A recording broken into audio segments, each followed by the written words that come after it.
Hello everybody. In this video we will try to explore some more interesting things about Ashwini Nakshatra. See, Ashwini is the first nakshatra, so it is always related with the first sound of the universe. It's believed that Om or Am or Am or Im, these sounds are said to be the initial sounds of the universe, or according to some Vedic mythology or Vedic scriptures, you can say actually the universe was born out of the sound only. Like that sound is Om, right? Om. So Ashwini is always related with these primary sounds because Ashwini is the first nakshatra, and its sexual animal is a horse. Horses are sensitive and passionate creatures, and these qualities find expression in Ashwini's sexuality. So, generally, Ashwini natives are sensitive and passionate towards sexual stuff, unless and until if Mars is somewhere gone bad.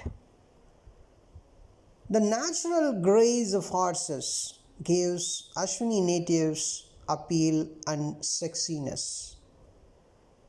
So the sexuality of Ashwini is also compared with the sexuality of horses. So Ashwini is generally most compatible sexually, you can say, with Shatabhisha Nakshatra. And if you see, there are so many stories in the Puranas or the literature. In Hindu literature, you can find so many stories about Ashwini Nakshatra, especially the exceptional healing capabilities of Ashwini Nakshatra. One such a story is of a Chavana Muni story, right? So once Sukanya, the princess, actually went to a forest, and there Chavana Muni was actually doing some penance, right? He is under penance, and his whole body is covered up with soil, and only his eyes are visible for outside. And even more, as he is under penance, so his eyes are looking like lights. So out of curiosity, Princess Sukanya just put a stick in those lights, in the two lights, so the two eyes of Chavana Muni are gone. And then, as Sukanya, the princess, she's a noble princess, so as she did a mistake, she married Chavana Muni. And once Ashwini Kumaras, while traveling, they saw Sukanya, the princess, and they just observed what she is actually doing. She is very, very beautiful. So Ashwini Kumaras are very much attracted to her, basically, because she is very, very beautiful. She is something like she should live in some heaven. She should not be on the earth. Such kind of feeling Ashwini Kumaras got after seeing Sukanya. And when they observe Sukanya is performing so many daily activities for Chavana Muni, she is completely dedicated to Chavana Muni, her husband.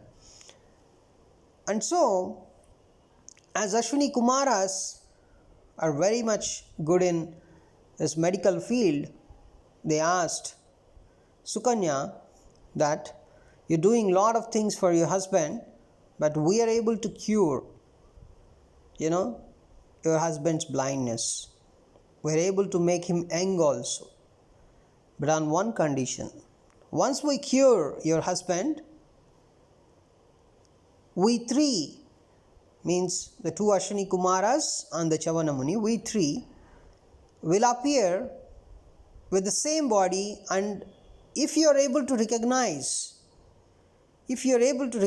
your husband from three of us, then yes, you can live with your husband. If you are not able to identify your husband, then you may need to marry. You may need to marry us, or you may need to be with us. You may need to marry one of us, basically, right? Said Ashwini Kumaras, right? So they want to cure the blindness of Chavana Muni, and also they want to make Chavana Muni young, very young, on this condition. Got it? So now they did it.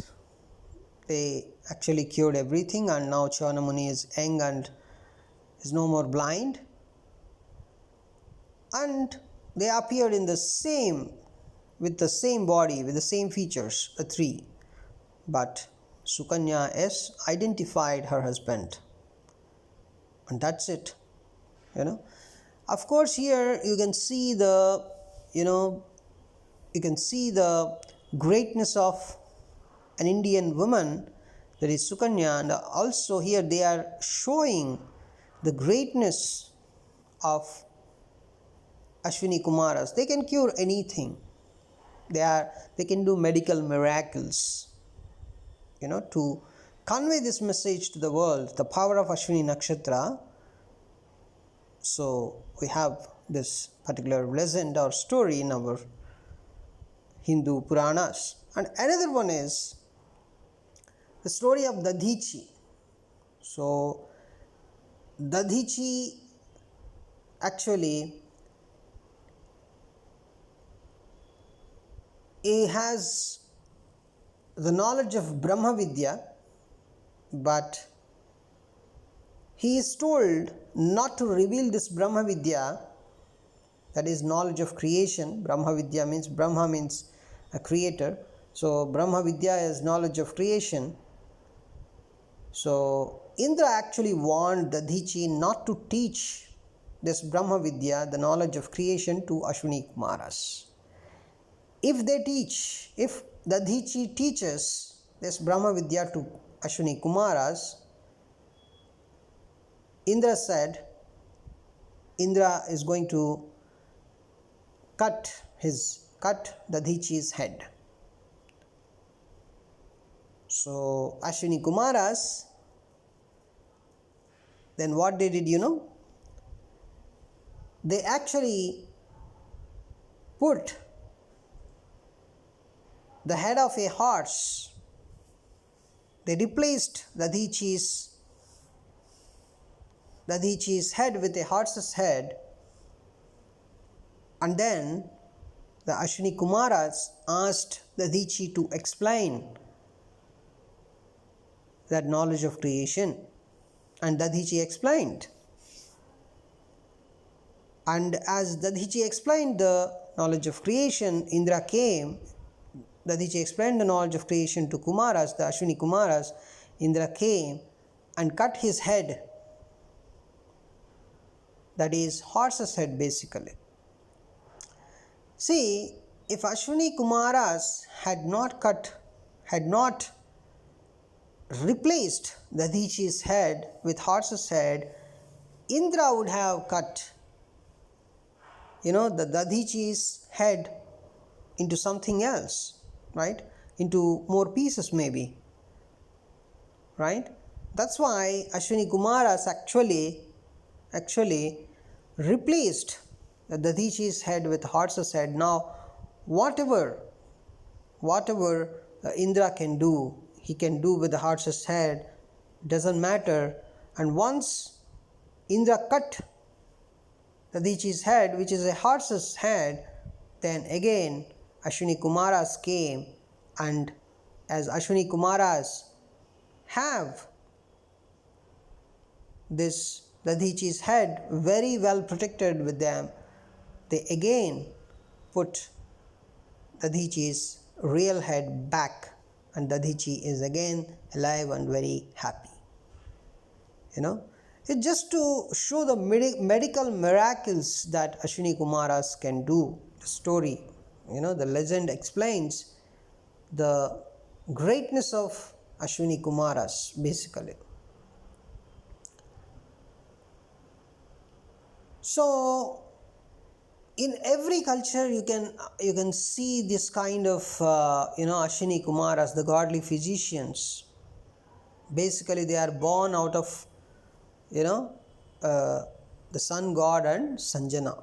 So this story also like Sanjana, who is the wife of the sun god, is in the form of a mare, and then she is actually on the river side, and the sun god actually, we call him generally Vivasvana, is searching for his wife and came to the river, identified his wife and turned into a horse. So he turned into a horse, and his wife is of course in the form of a female horse, and they mated. Then the birth of Ashwini Kumaras happened. It's a Puranic story. So Vivasvana and Sanjana are Vivasvana is the solar deity. Vivasvana is the father of Ashwini Kumaras. So this story is present almost in all the cultures with different names. So the concept of godly physicians is present in almost all the cultures. And churning of the ocean, while discussing churning of the ocean, you can see the Ashwini Kumaras were born out of this churning of the ocean. We can see that the Ashwini Kumaras and Shatabhishak have a strong connection due to the correlation between their ruling deities as well, and they both have some kind of healing connection. See, while discussing Shatabhisha Nakshatra, we will discuss of course in future, we come across the fact that oceans are known to carry enough herbs to cure every known disease, besides carrying other types of magical herbs. Oceans actually have those magical herbs. Ashwini, the Shatabhisha, if you observe, it's always about magical herbs. But Ashwini Kumaras are more about, the medical miracles. Of course, it involves herbs also, but they're the physicians. They are a kind of surgeons also, right? So Ashwini and Shatabhisha have some strong connection. But it is said that diseases which are caused under the influence of Shatabhisha can only be cured under the influence of Ashwini. Since every beginning is a kind of rejuvenation, Ashwini has the power to overcome any affliction on the physical, mental, emotional and higher planes. So any disease you get when some special thing is happening in Shatabhisha, and let us say a disease is born, then when a kind of special thing is happening in Ashwini, then you can get the solution.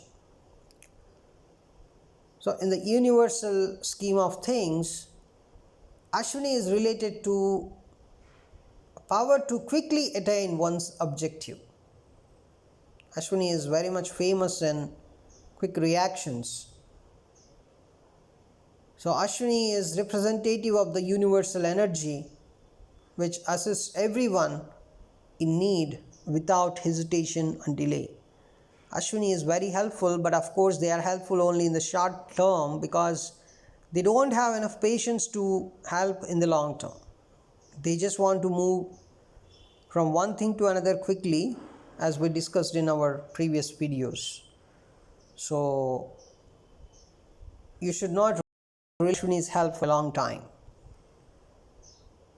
And this nakshatra is basically related to sage Marichi, as one of the 7 celestial sages looking after the affairs of our galaxy. It is believed in the Puranic stories that our galaxy is looked after by Saptarishis, the 7 celestial sages.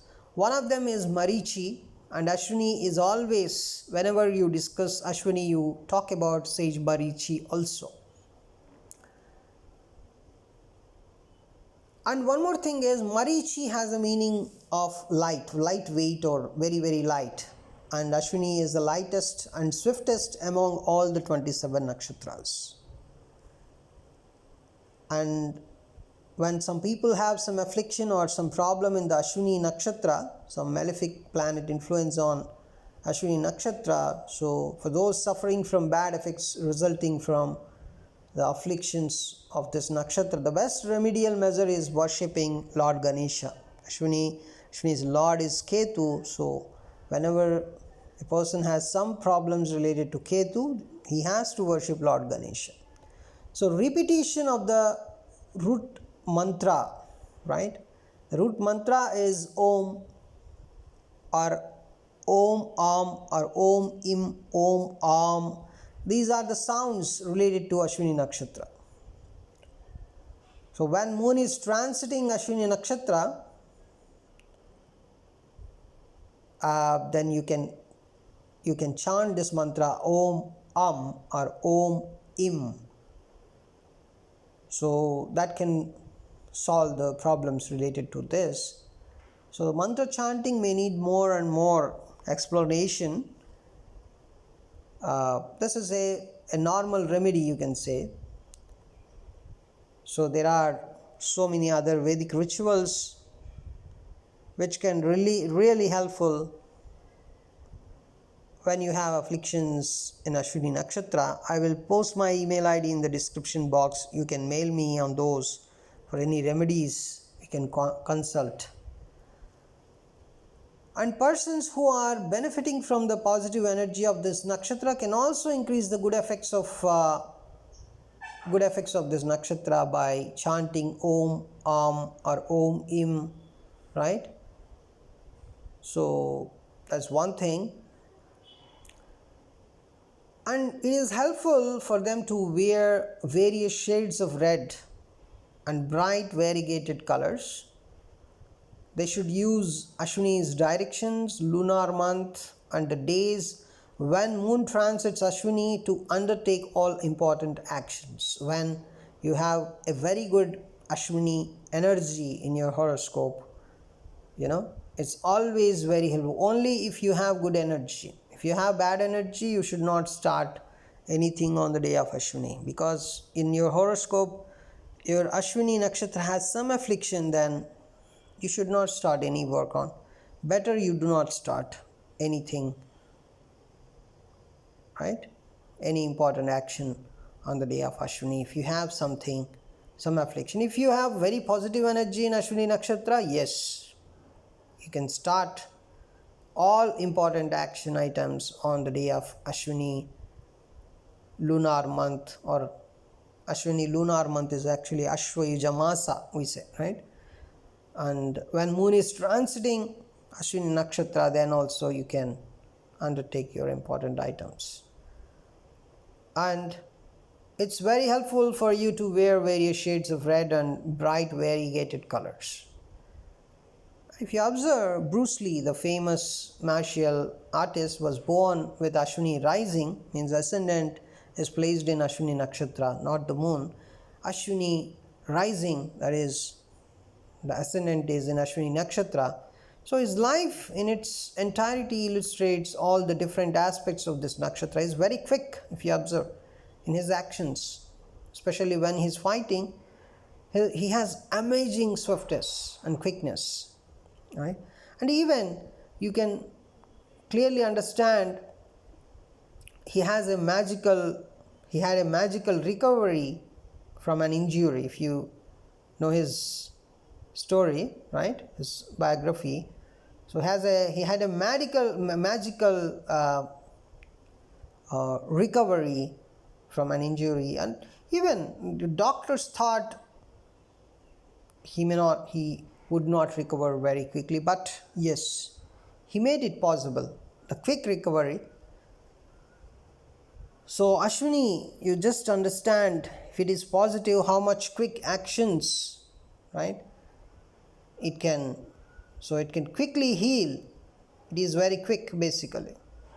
So according to Varahamihira, if you observe, moon in Ashwini gives good appearance, manners and intelligence.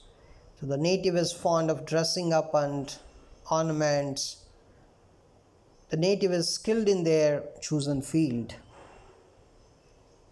So Ashwini is generally treated as a very positive nakshatra, unless and until if there is any affliction or malefic influence. Ashwini is very, very positive nakshatra. The nakshatra is very positive basically. You see some nakshatras like Ardra, Jyeshtha, Slesha, Moola, they are a bit negative. The nakshatras itself are negative. But here, nakshatras itself in the negative in the sense, not completely negative, but have compared to other nakshatras, these have a bit more negative energy, like Ardra, Aslesha, Jyeshtha and Moola. But Ashwini itself is a positive nakshatra. If it has some affliction, like some bad planets are sitting there, like Rahu in Ashwini, right? So, or Saturn in Ashwini.